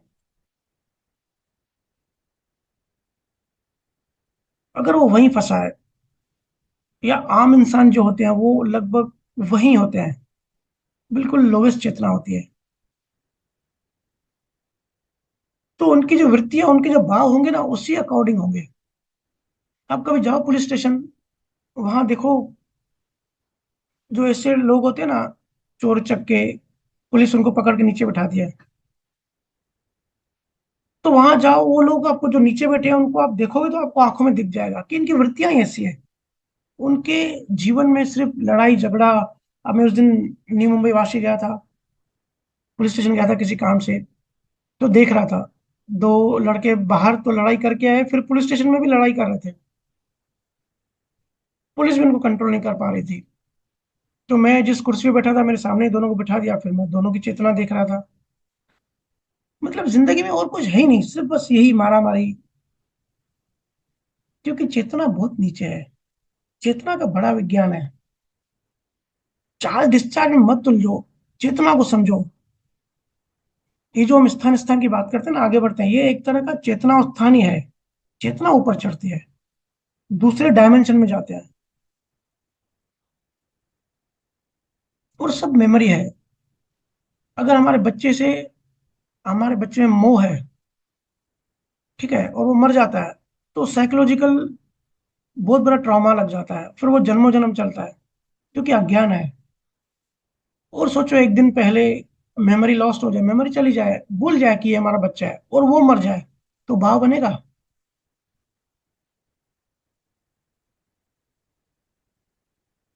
और इसको और भी ऐसे समझो कि दो चोर हैं, दोनों चोरी कर रहे हैं, दोनों बाहर की एक्टिविटी सेम कर रहे हैं, लेकिन अंदर में एक खुश है। वो स्वीकार कर रहा है कि ठीक है ना यार, लिखा हुआ है, हम सत्संग में सुन के आए कि भाई सब डिस्चार्ज है, सब प्रारब्ध कर्म है, करो चोरी। अब कमाई का कुछ सिस्टम हो नहीं रहा है, तो भाई चोरी करो। लेकिन दूसरा भी चोरी कर रहा है, उसको भी कोई ऑप्शन नहीं है, लेकिन अंदर में उसको ज्ञान है, उसके अंदर प्रेम है कि गुरु की आज्ञा है, मुक्ति को खोजना है, उसके अंदर विरह है, उसके अंदर डर है, उसके अंदर पीड़ा है। और जो जिसकी चेतना थोड़ी भी ऊपर होती है ना, वो दूसरे को हार्म करने का, दूसरे को नुकसान करने के बारे में, नुकसान करने से पहले सोचता है। अगर कर्म कर्म में लिखा हुआ है, उसकी वजह से नुकसान हो भी जाता है, लेकिन अगर ये बात उसके आंतरिक मन में चली गई, मतलब जीवात्मा में चली गई, कि किसी को भी नुकसान हार्म नहीं करना चाहिए, तो वो जब चोरी करेगा ना, आंतरिक मन उसके साथ नहीं होगा। मतलब वो बाहर से तो चोरी कर रहा है, अंदर से चोरी नहीं करेगा। हम जो भी काम करते हैं ना, दो करते हैं, एक अंदर से, एक बाहर से। तो दूसरा जो है ना, वो एक्चुअली चोर नहीं कहा जाएगा, क्योंकि वो अंदर से चोरी नहीं कर रहा है, अंदर से माफी मांग रहा है। और इसी को अलर्टनेस कहते हैं, इसी को सावधानी कहते हैं। संत लोग कहते हैं ना कि हर साधक में अंदर सावधानी होनी चाहिए, पल पल की सावधानी होनी चाहिए। लिखा होता है ना, सावधानी हटी, दुर्घटना घटी। तो चेतना की जागृति जब कम होती है, तो तुरंत ही कर्मों की घटना घट जाती है। तो मेन ऑपरेशन, मेन फोकस करना है हमको चार्ज वाले पार्ट पे। और ये भी ऐसे नहीं है कि भाई हमने कहीं से सुन लिया और हम फिर ज्ञानी बन गए। सावधानी बढ़ती है, जागृति बढ़ती है मेडिटेशन से, ध्यान से। इसके लिए ध्यान की इतनी महिमा है। ध्यान जब हम करते हैं ना, एक एक स्थान, एक एक स्टेप, एक एक इंच। अब यहाँ पे तो एक एक इंच गुरु कहते हैं कि ऊपर ध्यान दो, ऊपर चलो। लेकिन ब्रह्मांड में ये हम वर्टिकली ऊपर चढ़ते हैं, एक एक डायमेंशन को क्रॉस करते हैं। ठीक है जी। तो ये है चार्ज और डिस्चार्ज। चार्ज और डिस्चार्ज एक ही समझे। हम अगर बाहर कुछ बुरा कर रहे हैं, तो ऐसे समझे कि हम अंदर भी हमारा कर्म बन रहा है। कोशिश करें कि जो भी चीज हमको मुक्ति के मार्ग में रुकावट डाले, वो चीज नहीं करें। लेकिन अगर लिखा हुआ है और हो जाती है, तो फिर उसको नेक्स्ट डे कैरी फॉरवर्ड मत करें, उसको वहीं भूल जाए। इससे क्या होगा ना, आंतरिक जो पार्ट है, जो जीवात्मा है, वो वाइब्रेट नहीं होगी, अंदर कोई तरंग पैदा नहीं होगी। अंदर तरंग पैदा हो गई तो बीज बन जाता है। ठीक है। बराबर है। ये भाव से ही मतलब कर्म तो बनते हैं ना। जी। तो मतलब जैसे कर्म अपन सिर्फ भाव से नहीं बनते हैं, कर्म कर्ता भाव से। अगर हम अहंकार, अगर हम अपने आप को शरीर मानते हैं, और ईगोवश हमने कोई चीज ऐसे मान ली कि ये मैंने किया, तो हम परमाणुओं को पुल करते हैं। और वही जो परमाणु है, वो परमाणु, वो जो उस टाइम हमारी जो सिचुएशन होती है, जो भाव होता है, जो इंटेंशन होता है, जैसी हमारी नीयत होती है, वो उन परमाणु के ऊपर लेयर लग जाता है। उसको कहते हैं कर्म बन गया। फिर वही परमाणु जब निकलते हैं, जब रिलीज होते हैं, ये लेयर्स परमाणु से जब रिलीज होते हैं, उसको हम कहते हैं डिस्चार्ज। ठीक है। बराबर। Next question. जी और कुछ पूछना है? हेलो। जी तो अभी ध्यान में चालू ही रखो ना गुरु जी। बिल्कुल बिल्कुल, आप ऐसे ही ध्यान करते रहिए। मैं अच्छा। आपको रिप्लाई रिप्लाई कम कर पाता हूँ, उसके लिए मैं आपसे माफी मांगता हूँ, बट अभी हमने डिसाइड किया है कि जिनकी यात्रा चल रही है उन पर थोड़ा ज्यादा फोकस करूंगा, ताकि ओके। सबकी यात्रा जल्दी हो जाए। ओके। Okay, no problem. ठीक है जी। ओके। जी नेक्स्ट क्वेश्चन। जी। रूपा, आप अपना अनम्यूट करो। राम राम भैया। राम राम। कैसे हैं आप भैया? मस्त एकदम, आनंद में। और मम्मी की तबीयत ठीक हो गई? मम्मी तो, देखो जो जिसका जो लिखा हुआ वो तो वैसे होना ही है। जी। ठीक है, ऐसे तो बेटर है। आप सबका प्रेम और आशीर्वाद है मम्मी के साथ, मम्मी उसी में खुश है। जी। तो भैया मेरा क्वेश्चन है कि आज हम जो भी भौतिक विकास कर रहे हैं उनमें जीवन बहुत आसान बना दिया है, पर दूसरे साइड से देखते हैं तो प्रकृति का बहुत नुकसान भी हो रहा है। जैसे कि air pollution, sound pollution, plastic से और भी कई तरह की वजह से प्रकृति में प्रदूषण बढ़ता जा रहा है। तो इसको हम क्रमिक विकास के तहत लें, इवोल्यूशन के तहत लें, या फिर लॉ ऑफ कर्म की वजह से, कैसे समझें? हम्म। देखो, आपने कहा कि भौतिक विज्ञान बढ़ता जा रहा है, सुख सुविधा और लग्जरी लाइफ बढ़ती जा रही है, लेकिन प्रकृति में पोल्यूशन और ये सब, मतलब जितना विज्ञान बढ़ रहा है उतना हम प्रकृति को खराब कर रहे हैं। तो प्रकृति बहुत बड़ी है और हम इंसान बहुत छोटे हैं। इतने बड़े ब्रह्मांड में लाखों गैलेक्सीज हैं, मतलब जो विजिबल है सिर्फ उतनी लाखों हैं, अभी तो नॉन विजिबल जो उसके पीछे है। एक गैलेक्सी में अरबों खरबों तारे हैं, उसमें एक हमारा सूर्य है। एक सूर्य का सोलर सिस्टम है जिसमें 9 प्लैनेट्स हैं।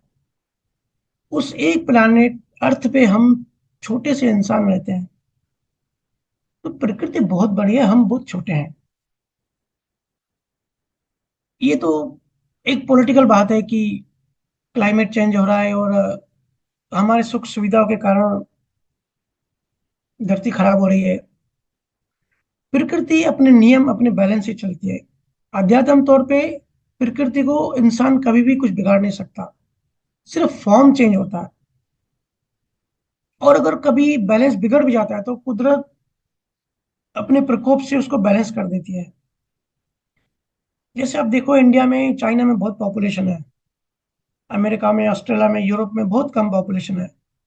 लेकिन टोटल अगर सारी दुनिया का टोटल पॉपुलेशन देखेंगे ना, तो 50% जेंट्स है, 50% लेडीज है, इक्वल है। ऐसे कैसे हो सकता है? तो ये कुदरत का एल्गोरिथम है। कुदरत सिर्फ हमारे इंडिया या पाकिस्तान या चाइना को, कुदरत एज अ होल दिखती है। तो अगर छोटे में देखेंगे कि हाँ, इंसानों की जो डेवलपमेंट हुई है, वैज्ञानिक डेवलपमेंट, उसके कारण एक दो देश में या धरती का क्लाइमेट, उस पर असर हो रहा है। और इसको जो आपने दूसरी बात बोली, इवोल्यूशन, तो सही में इसको इवोल्यूशन ही कहेंगे, क्योंकि इवोल्यूशन अभी भी बंद नहीं हुआ। पहले धरती फॉर्म हुई, फिर उस पे पानी आया, ऑक्सीजन आई, बैक्टीरिया आए, पानी के जीव बने, मेमल्स बने, डायनासोर आए, फिर बंदर आए, फिर इंसान आए। तो उस टाइम भी इवोल्यूशन चल रहा था। पहले धरती बहुत बहुत ज्यादा गर्म थी, आग ही आग थी। फिर इवोल्यूट होते होते बहुत ज्यादा ठंडी हो गई, फिर बर्फ ही बर्फ हो गया। अभी एक ग्रीन जोन कहते हैं इसको, नाम रिकलेक्ट नहीं हो रहा है, साइंटिस्ट इसको कहते हैं। अभी की जो इवोल्यूशन जो भी चल रहा है, उसमें प्राण जो है वो, मतलब इंसान जी सकता है, ऐसी अभी सिचुएशन है। लेकिन ये इवोल्यूट हो रही है, पहले गर्म थी, फिर ठंडी हुई, फिर अभी सब बैलेंस चल रहा है। क्लाइमेट है, या जो भी है, जितनी ऑक्सीजन है, जितने भी एलिमेंट्स हैं, सब प्रॉपर बैलेंस्ड है। लेकिन एवोल्यूशन कंटिन्यू प्रोसेस, ये चलता चलता जा रहा है। अभी धीरे धीरे पृथ्वी जो है वो क्लाइमेट टेम्परेचर बढ़ता जाएगा, बढ़ता जाएगा। फिर एक पॉइंट आएगा कि इंसान नहीं रह पाएंगे, फिर दूसरे प्लानिट पे इंसान पैदा होंगे।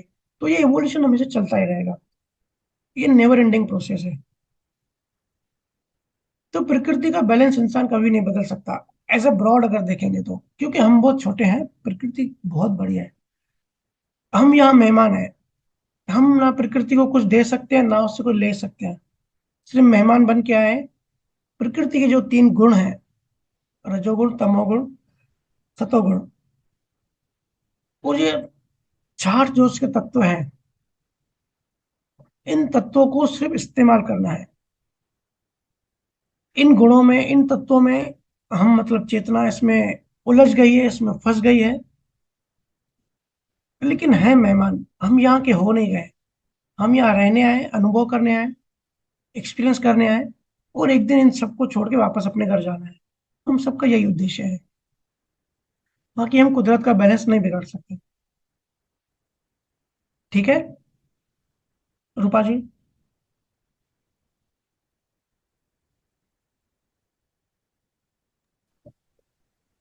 हाँ भैया, थैंक यू भैया। पर एक और क्वेश्चन था मेरा जी कि जैसे मैं शरीर हूँ, हम ऐसा कहते हैं, तो क्या ऐसा कहने से हमारा देहाध्यास छूटेगा? जैसे आपने बीच में एक बार एग्जाम्पल दिया था कि कोई है जिन जो हमेशा अपने आप को ये बताती हैं कि मेरा शरीर ये बोल रहा है। मैं अपने आप को वो मतलब वो बोलती हैं कि मेरा जो भी ये नाम है, जी जैसे मैं रूपा हूँ तो मेरा रूपा का शरीर बोल रहा है, इस तरीके से वो बोलती हैं। और उनका इस तरीके से देहाध्यास कम हो रहा है। तो मैं ये पूछ रही थी कि ऐसा कहने से देहाध्यास छूटेगा, या फिर हमारे जो विकार हैं वो धीरे धीरे हम खत्म करते जाएंगे तो हमारा देहाध्यास छूटेगा? जी। संत रामदास थे चेन्नई में, वो कहते थे कि राम को भूख लगी है, राम अभी रास्ते पे चल रहा है। काफी सारे संत ऐसे कहते हैं। पर आपका बहुत बढ़िया सवाल है कि ऐसा बोलने से आत्मा बन जाएंगे या शरीर देहदास कम हो जाएगा। देखो, ना ये बोलने से कम होगा, ना नहीं बोलने से कम होगा। क्योंकि बोलना भी कर्ता भाव है और नहीं बोलना भी कर्ता भाव है। हम दोनों जगह से फंसे हैं। तो फिर देहदास जाएगा कैसे? देहदास जाता है ध्यान से। मैं शरीर नहीं हूं, ये कहना नहीं। अगर अभी जैसे मैंने लिखा भी था, कोई कह दे कि मैं राजा हूं, मैं राजा हूं, तो वो राजा थोड़ी हो जाएगा। या कोई कहे कि भाई मैं प्रधानमंत्री हूं, तो कहने से नहीं होगा। वो तो बोलचाल में हम चेतनाएं ऐसे संत भाषा यूज करते हैं समझाने के लिए। लेकिन असली जो जो मैंने बताया कि फैक्ट्री है, जो हमारा जीवात्मा है, जिसके अंदर सब हमारा अस्तित्व, हमारा एग्जिस्टेंस, पूरा हमारा माल जमा पड़ा है। असली बात उसको कैसे आग लगाएं, पूरी आध्यात्म विज्ञान उस पे है। हमारी जीवात्मा को आग लगानी है, जीवात्मा को जलाना है, उस फैक्ट्री को जला के भस्म करना है। जितना वो फैक्ट्री जलेगी, उतना हम देहदास से कम होते जाएंगे। तो गुरुओं ने जो ये टेक्नोलॉजी दी है, गुरुओं ने जो ये साइंस दी है ध्यान की, इस साइंस से, इस ध्यान के माध्यम से जितना हम प्रोग्रेस करते हैं, जितना हम चेतनता हमारे अंदर बढ़ती जाती है, सहज ही जड़ हम से कम होते जाता है। तो अगर कोई पहुंच गया, फिर भी अगर वो अपने आप को भाषा में बताने के लिए यही कहता है कि मैंने खाना खाया, मैंने पानी पिया, लेकिन उसके अंदर की जो फैक्ट्री है, जो जीवात्मा है, जो अहंकार है, वो जल चुका है, तो उसको ऐसे बोलने से फर्क नहीं पड़ेगा। और अगर कोई अज्ञानी है, अपने आप को देही मानता है, सिर्फ दूसरों को इम्प्रेस करने के लिए ऐसी भाषा यूज करे कि मैं आत्मा हूं, कि भाई ताकि दूसरे लोग देखें कि भाई मैं ज्ञानी हूं, तो बोलने से कुछ नहीं होगा। रामदास जो कहते थे, या जो अनुभव से बोलते हैं, वो नेचुरली होता है। वो कैसे होता है? अगर किसी जन्म में किसी ने बहुत साधना कर ली, बहुत ज्ञान में अनुभव अनुभव कर लिया, बहुत पुरुषार्थ किया, बहुत मेहनत की, पूरा जिंदगी का पर्पस ही आध्यात्म रखा, और अब सबसे बड़ी बात, निरक्षर जागृत होने के बाद अपने सतगुरु की आज्ञा मान के आगे बढ़ते गए, तो सहज ही अहंकार मरता जाता है, जड़ तत्व कम होता जाता है, वो चेतनता बढ़ती जाती है। ये सब सहज होता है। सबसे पहले सब पूछते हैं मुझे कि भैया एक वर्ड में कहो कि कोई इंसान ज्ञानी है या अज्ञानी है। एक वर्ड में अगर मुझे कोई पूछता है तो मैं कहता हूँ सहज।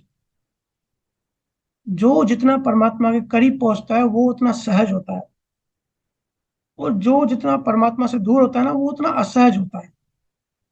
सहज का मतलब कि भाई ठीक है, सब ठीक है, जो हुआ जैसे हुआ, जो चल रहा है, जैसा खाना आया, जो प्लेट में आया, ओके, ठीक है। और असहज जो होता है, जो अज्ञानी होता है, जो जड़ होता है, वो चीजें करने की कोशिश करता है। मैं ये करूं, मैं वो करूं, मैं ये बनाऊं, मैं वो बनाऊं, अशांत रहता है। तो जो सहज बनता जाता है, जिसका ज्ञान अनुभव बढ़ता जाता है, तो उसका अंदर का देहाध्यास जो है ना वो खत्म होता जाएगा। मतलब जीवात्मा जो है वो मरती जाएगी, उसकी चेतनता बढ़ती जाएगी। उसको सिखाना नहीं पड़ेगा कि भाई तू बोल मैं आत्मा हूं या मैं शरीर हूं। उसको अनुभव होगा कि मैं शरीर नहीं हूं।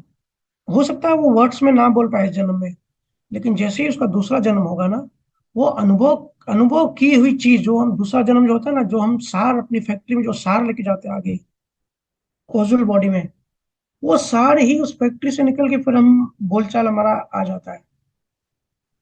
तो कोई सिखाए ना सिखाए, सहज ही जो अनुभव करेगा वो नेक्स्ट जन्म में सहज ही कहेगा। ये जो आपने कहा कि थर्ड पार्टी, जैसे संत रामदास थे, बड़े प्यारे संत थे। कहते थे भाई रामदास को खाना खिलाओ, राम को भूख लगी है। मेरे को भूख नहीं लगी, क्योंकि मैंने तो कभी खाना खाया ही नहीं, ना ही मैं खा सकता हूँ, ना ही खाने और मेरा कभी मेल है। ये तो राम को भूख लगी है, इसको एनर्जी चाहिए शरीर से। तो ये सहज निकलता है। ना सीखने से होता है, ना ना सीखने से होता है, सहजता से निकलता है। तो ये तभी निकलता है जब ज्ञान अनुभव होता है। जितना ज्ञान अनुभव होगा उतनी इसकी फीलिंग्स आएंगी कि भाई मैं शरीर नहीं हूँ, शरीर से बहुत बड़ा हूँ, बहुत बड़ी चीज है, बहुत बड़ा कॉन्सेप्ट है, मैं अलग हूँ। जब ऐसे अनुभव आने लगे, बोलना नहीं बोलना ये सेकेंडरी है। मैं राजा हूं कोई कहता रहे, अपने आप को अगर माने भी, तो भी उससे वो राजा बन नहीं जाएगा जब तक उसका आंतरिक ऑपरेशन नहीं होगा। बदलाव अंदर आना चाहिए, क्योंकि बाहर तो बदलाव हम कर ही नहीं सकते, क्योंकि ये शोरूम है, शोरूम में कोई भी कुछ चेंज नहीं कर सकता। अगर शोरूम में कुछ चेंज करना है तो पीछे फैक्ट्री में चेंज करना है, और उसका भी प्रोसेस है, सिर्फ बोलने से नहीं होगा। जब सतगुरु हमारे अंदर बीज डालते हैं, मोक्ष की एक प्यास जगाते हैं, और हम सही में ईमानदारी से जेन्युइनली मोक्ष की ओर बढ़ना चालू करते हैं, राग द्वेष कम करते जाते हैं, नफरत और इन संसारी धंधों में, संसारी उलझनों में हम कम फंसते हैं, सहज होते जाते हैं। तो नेक्स्ट जन्म जो होता है वो नेचुरली बाहर की जो प्रेजेंटेशन, बाहर की जो पर्सनैलिटी होती है ना, वो नेचुरली सहज होती है। ठीक है, तो सहजता, ध्यान से अंदर की जो फैक्ट्री है वो जलने लगती है, वो इम्पोर्टेंट है। हमारे संस्कारों को, हमारे वृत्तियों को, हमारे कर्मों को, हमारे अंदर जो बीज पड़े हैं उसको जलाना है। मेन इंपॉर्टेंट चीज वो है। ये प्रोसेस है। मैं शरीर नहीं हूं, मैं आत्मा हूं, ये तो आत्मा ज्ञान है, ये तो रिजल्ट है, ये प्रोसेस थोड़ी है।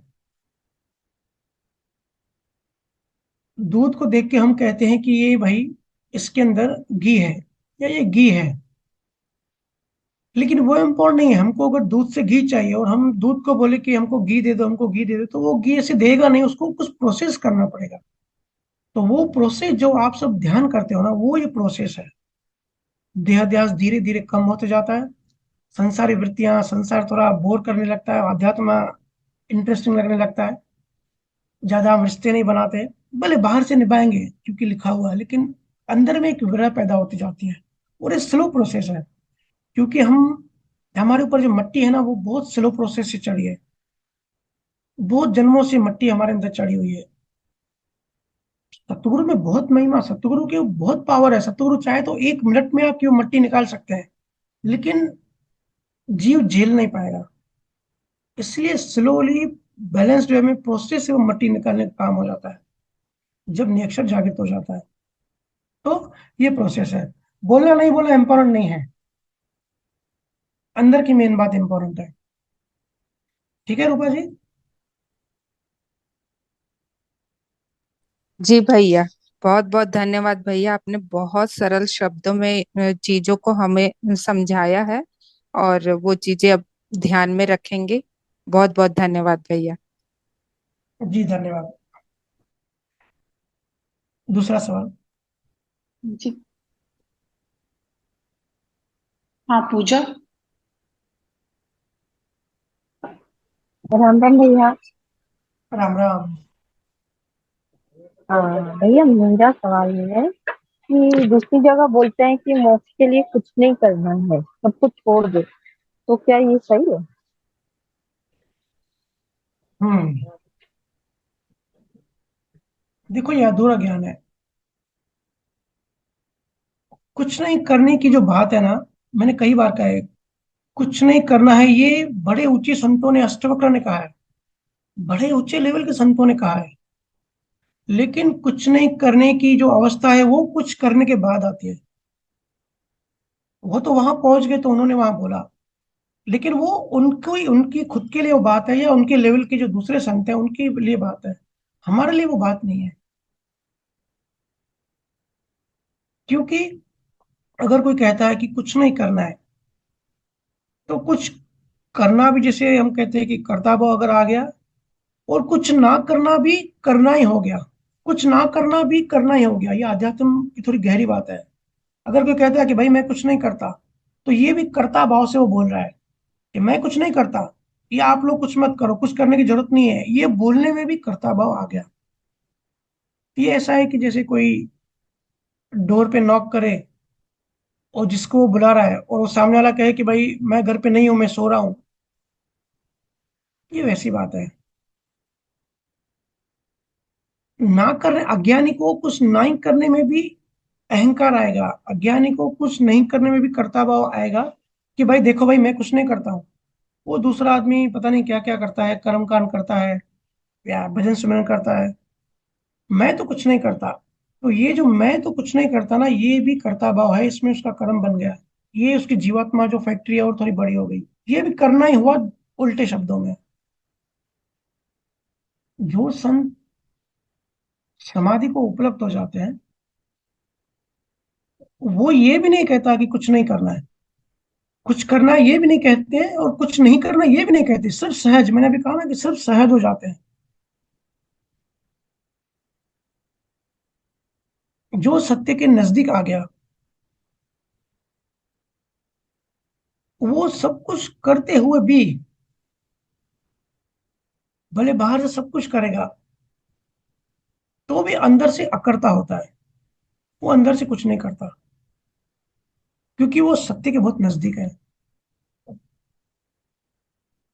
वही सच्चा ज्ञानी है। सच्चा ज्ञानी हमेशा सहज होता है, और जो सहज होता है वो सच्चा ज्ञानी होता है।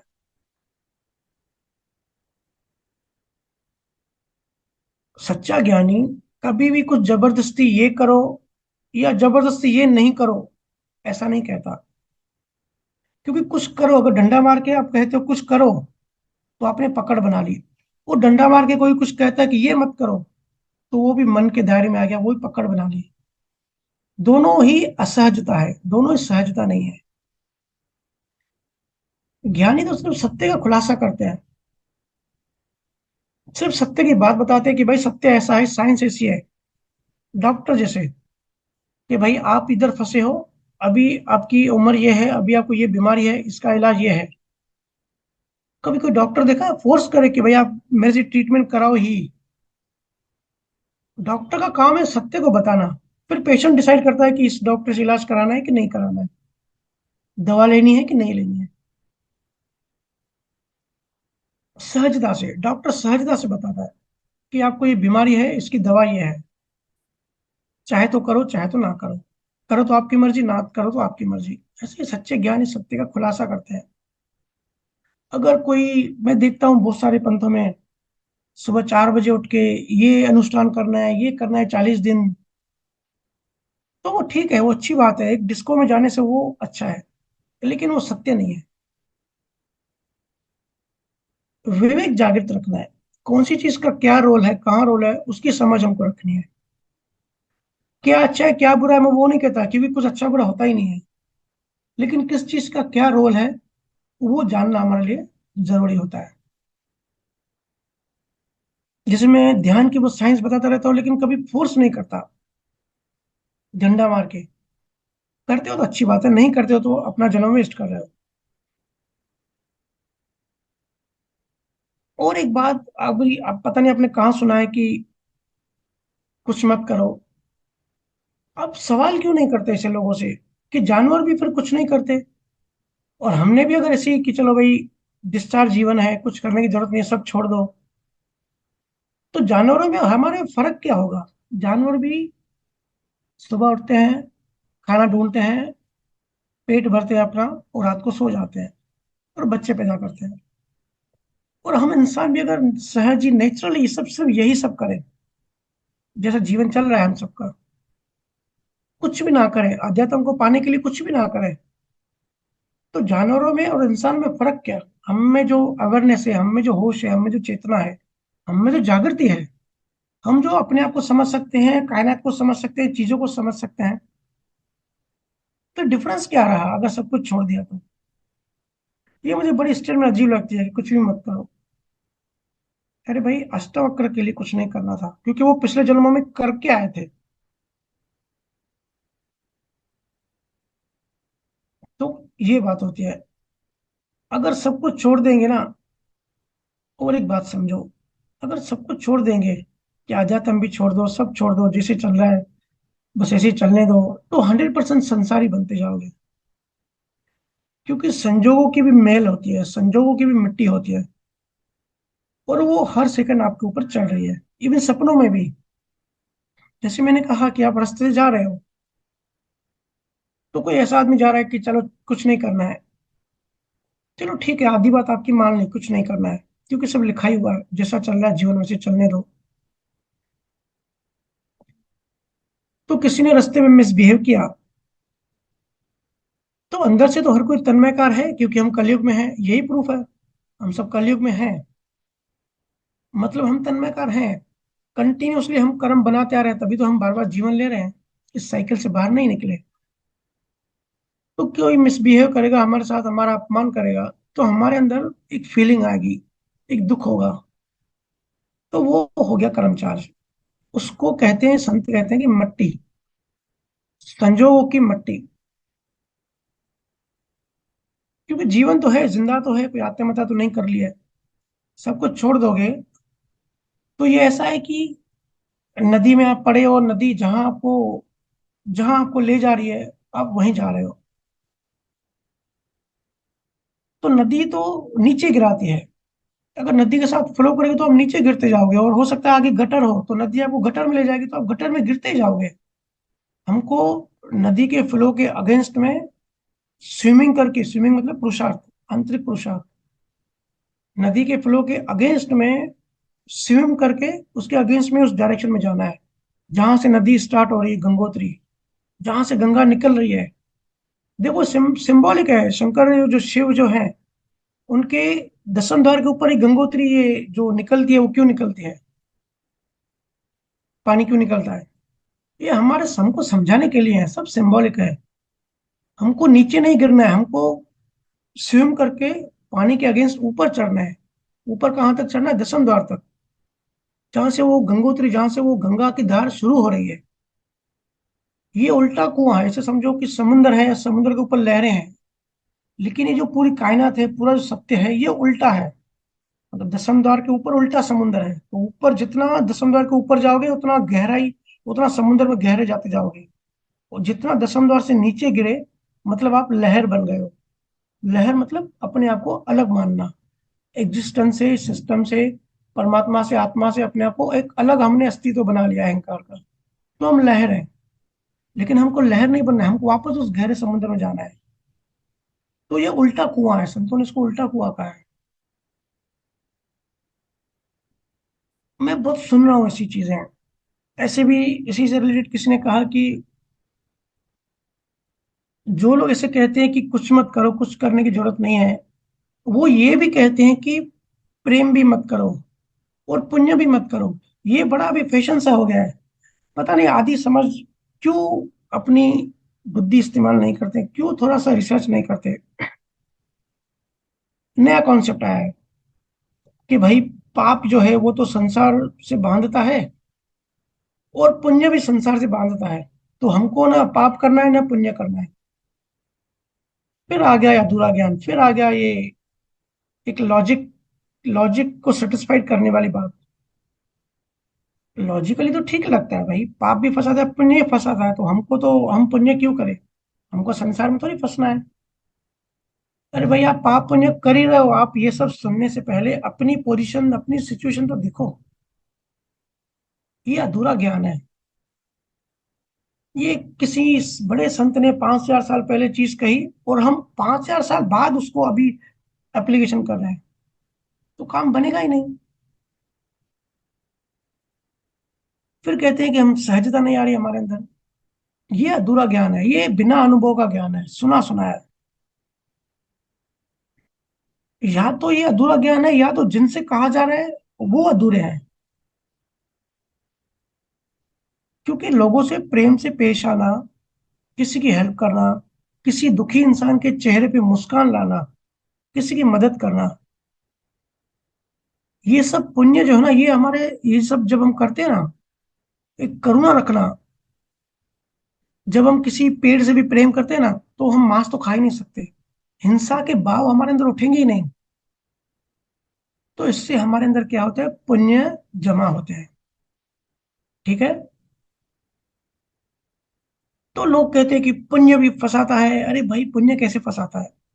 ऐसे जब पुण्य करोगे तो नेक्स्ट जन्म में आपका जॉब या आपका बिजनेस इस तरीके का मिलेगा जिससे आपको घर बैठे चीजें मिल जाएंगी, मेहनत कम करनी पड़ेगी, संसार में टाइम कम देना पड़ेगा, अच्छा संजोग बनेगा, अच्छा शरीर मिलेगा, आत्मा के लिए टाइम निकाल पाओगे अगर इससे पुण्य हो तो। मैं मानता हूँ कि पुण्य भी संसार में ही, उनका डिस्चार्ज संसार में आता है, लेकिन पुण्य सपोर्टिव है अध्यात्म मार्ग में आगे बढ़ने के लिए। जब आपके पुण्य अच्छे होंगे ना, आपको संजोग अच्छा मिलेगा, शरीर अच्छा मिलेगा, तो आत्मा के लिए टाइम मिलेगा भाई। अभी अगर आप 18 घंटे आपको काम करना है और दाल रोटी भी नहीं निकाल पा रहे हो, बीवी सर पे खड़ी है कि पैसा लो, पैसा लेके आओ, ड्रेस लेके आओ, मेकअप लेके आओ, तो कहाँ से आप मुक्ति की बात सोचोगे? सोचोगे यार पहले बीवी को तो खुश करूं, नहीं तो खाना नहीं देगी रात को। पुण्य जो है ना वो सपोर्ट करता है, हेल्प करता है। और अगर पाप होंगे, नेचुरली पुण्य नहीं होंगे तो फिर पाप होंगे, क्योंकि वृत्तियां हैं, एनर्जी है, एनर्जी एक जगह नहीं रहती, सिर्फ सतगुरुओं की रहती है। एनर्जी या तो नीचे चढ़ेगी या ऊपर चढ़ेगी। अगर किसी की सद्भावना करने की भावना नहीं है, आपने ऐसा कहीं से सुन के आए कि पुण्य नहीं करना है, पुण्य भी फंसाने का काम करता है, तो अगर पाप करोगे तो पाप होगे तो सतगुरु मिलेगा ही नहीं।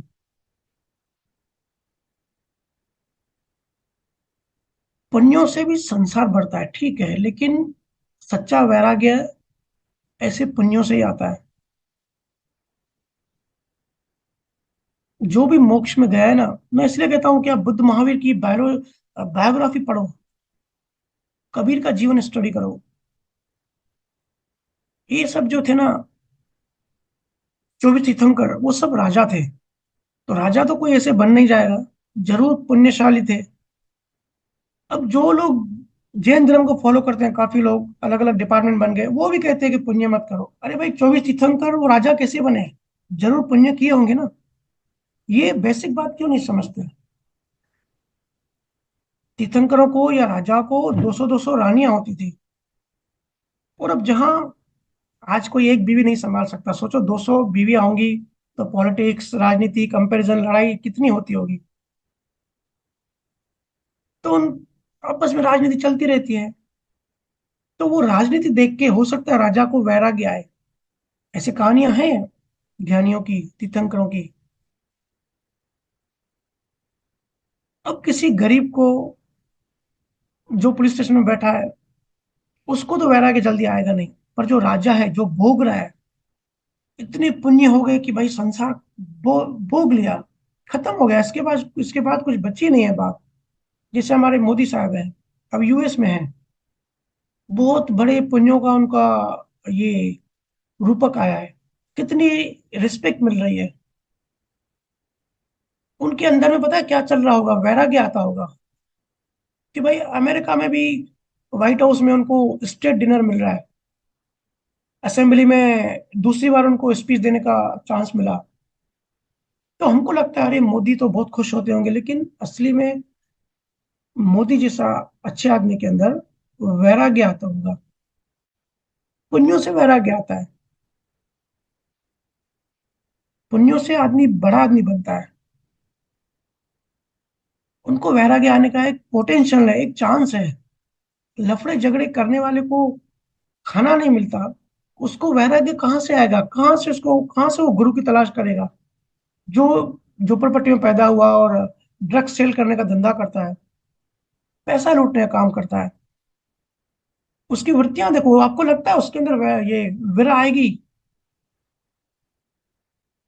क्योंकि उसने, उसका जीवन इसके लिए है क्योंकि पिछले जन्मों में पुण्य नहीं किए, पाप ही किए थे, इसके लिए उसका जीवन ऐसा है। इसलिए पुण्य जो है वो जितना हो सके, ऐसा भी नहीं कि जबरदस्ती करने हैं, तो सहजता से।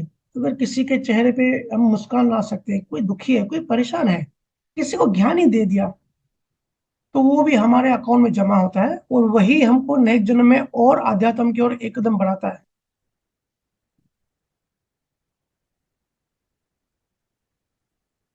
है ना? तो इस चीज को समझो, सेल्फ अवेयरनेस बढ़ाए, रोज भजन सिमरन ध्यान करें। जिनका दसम द्वार हो गया है वो सहज कोशिश करें समाधि में जाने की, ध्वनि सुनने की। जिनकी यात्रा चल रही है वो रोज ध्यान करें, आगे बढ़ने की, स्थान स्थान आगे बढ़ने की कोशिश करते रहें। जिनको शब्द नहीं मिला है वो रोज भजन सिमरन करें और परमात्मा से प्रार्थना करें। प्रार्थना में रोना आना चाहिए कि भाई क्या ये जंजाल है, कहाँ फंसे, हमको हमको मोक्ष दिला दो, ऐसी प्रार्थना करनी है। तो जो जहां है वहां से एक एक कदम आगे बढ़ना है।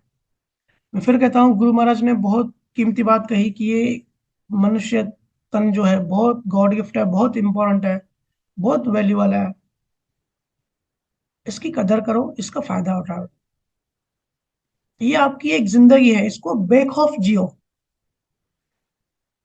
जिंदगी बेखौफ जीना ही आध्यात्म है। और जो भी इंसान अभी जीवित है आपके आसपास, आपके सामने, उसको शांति दो। जो मर गया, जो गया सो गया, उसकी मूर्तियां मत रखनी जरूरत नहीं है, उसकी कोई श्राद्ध वगैरह करने की जरूरत नहीं है। जो जीवित है उसको शांति दो। और गुरु के लिए ग्रेटिट्यूड, धन्यवाद भाव रखो। ठीक है, आज इतना ही। अब यहीं सत्संग को विराम देते हैं, टाइम भी हो गया। आप सबका बहुत बहुत धन्यवाद। सभी संतों का राम राम। संजोग बना तो फिर नेक्स्ट वीक करेंगे, कंटिन्यू करेंगे हर वीक। और जिनके सवाल रह गए हैं, काफी सारे सवाल आते जा रहे हैं, ग्रुप में भी कोशिश करते हैं, जैसे सहज होता है तो उसी टाइम जवाब लिखने का अगर संजोग बन जाता है, अगर नहीं बनता तो फिर पेंडिंग रह जाते हैं। लेकिन अभी ऐसी कोशिश है कि सवाल ज्यादा लेंगे, ताकि जीवों की जो मन में जो क्वारीज पैदा हो रही हैं, जो कि आध्यात्म मार्ग पे पैदा होनी भी चाहिए, जो सवाल पैदा हो रहे हैं उनका समाधान मिले, और स्टेप बाय स्टेप एक एक कदम हम चेतना को उठाते रहें। सबका बहुत बहुत धन्यवाद।